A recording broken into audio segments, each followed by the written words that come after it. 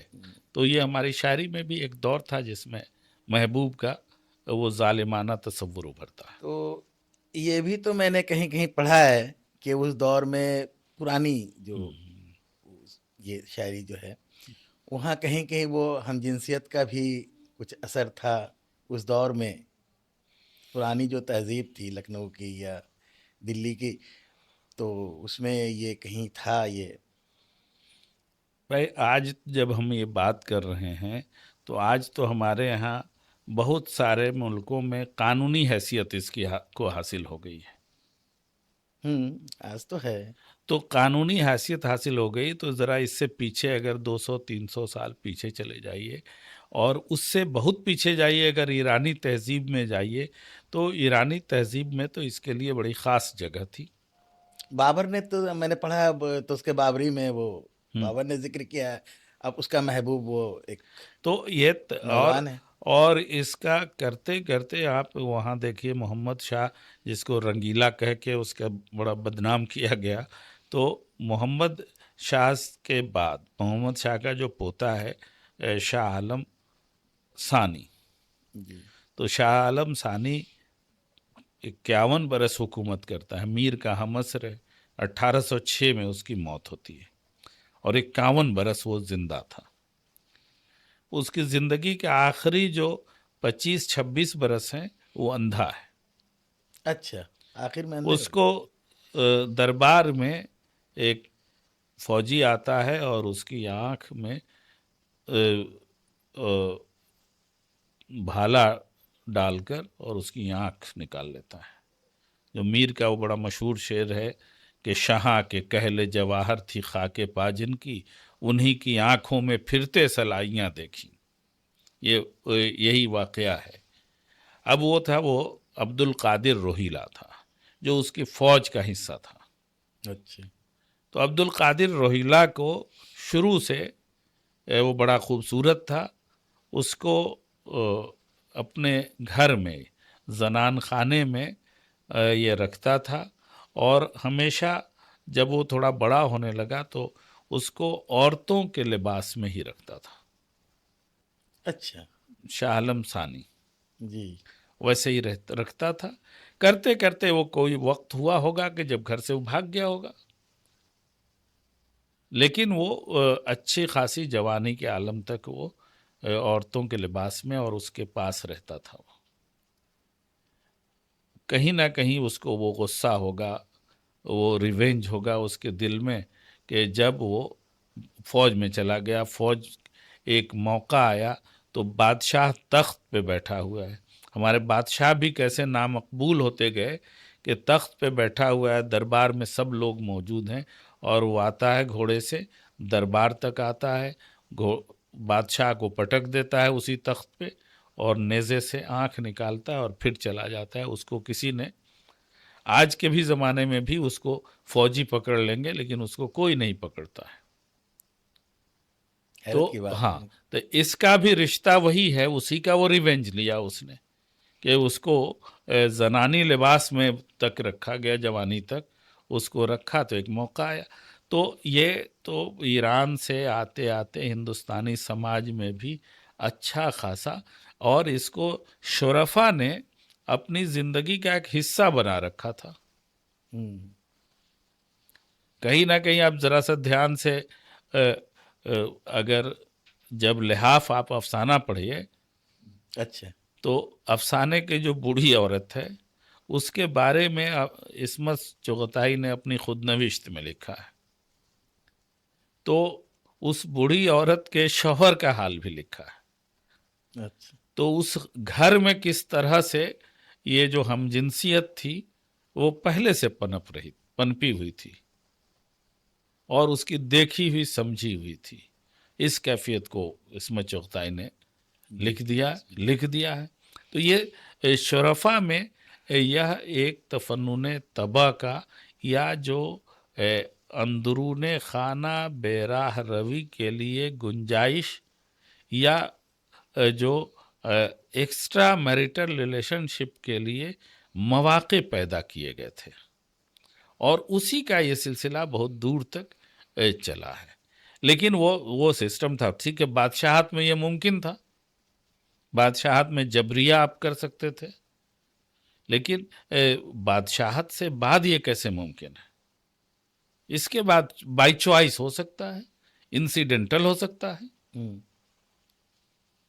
صحیح. ہاں، تو اب یہ ایک دوسرا ماحول ہے. اسی لیے اب ہماری شاعری میں کہاں یہ موضوع آتا ہے، رہ کبھی کبھی آئے گا. حسن نعیم نے ایک شعر کہا تھا ایک جگہ، تو انہوں نے وہ جو میر کا ایک شعر ہے نا کہ اسی عطار کے لونڈے سے کیا ہم دوا لیتے ہیں کچھ جو، تو حسن نعیم نے ایک شعر میں اس کو برتنے کی کوشش کی. تو خال آپ کو 5 برس 10 برس 20 برس میں کوئی ایک شعر کوئی ویسی کیفیت آئے گی. لیکن ہمارے ہاں تو اس کے پیرلل بھائی جب آپ مستانہ ہجڑا ساقی فاروقی کی نظم پڑھیے تو ایک اب اس ہجڑے پر جیسی نظم کہی اس نے کہ انسانی آبادی کے کیسے کیسے ہمارے پاس نمونے ہیں اور ان کی ذہنی جسمانی اور ان کی حسیاتی کیفیات کیا ہے اس پر. تو ایک سینسیبل سوسائٹی کے شعراء ادبا نئے موضوعات بھی تلاش کرتے ہیں اور سماج میں اب وہ عیب ہو نہ ہو ریئلٹی تو ہے. آپ کوئی عیب کہہ سکتا ہے کوئی اس کو، لیکن حقیقت ہے. تو اس حقیقت پر اگر 4 نظمیں یا 4 شعر کہے جا رہے ہیں تو یہ معقول باتیں ہونا ہی چاہیے.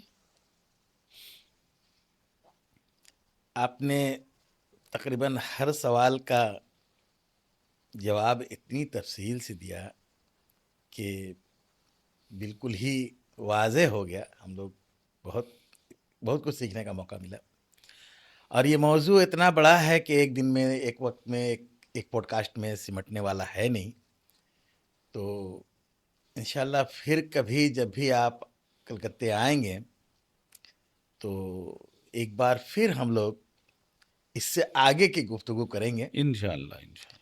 اور آج کا یہ پروگرام چونکہ بہت لمبا ہو گیا ویڈیو تو ہم لوگ یہیں ختم کرتے ہیں اور امید کرتے ہیں کہ آپ آئندہ بھی ہمارے اسٹوڈیو میں آتے رہیں گے اور ہمیں اپنی آپ کا جو علم ہے اس سے ہمیں فیضیاب کرتے رہیں گے. بہت بہت شکریہ. بہت ضرور ایک کام آپ نے کیا. یہ موقع آیا ہماری زبان کی سب سے مقبول صنف کے بارے میں کچھ گفتگو ابھی کرنے کا بہت موقع باقی رہ گیا. ہاں وہ جدید شاعری پر تو ہم لوگوں نے بات ہی نہیں کی. ہاں، تو ایک حصہ ہم لوگوں نے پرانی شاعری کا اور اس کے موضوعات کا پورا کیا. انشاءاللہ آئندہ تو اسی طرح سے پھر کبھی بیٹھیں گے جدید شاعری پر اور آنے والے دور کے بارے میں بھی گفتگو کریں گے. اور لطف آیا، آپ نے سوال ایسے کیے کہ جس میں مجھے بھی موقع ملا کہ میں تفصیل سے اپنی بات رکھ سکا. جی بہت بہت شکریہ. آپ کا بھی بہت بہت شکریہ.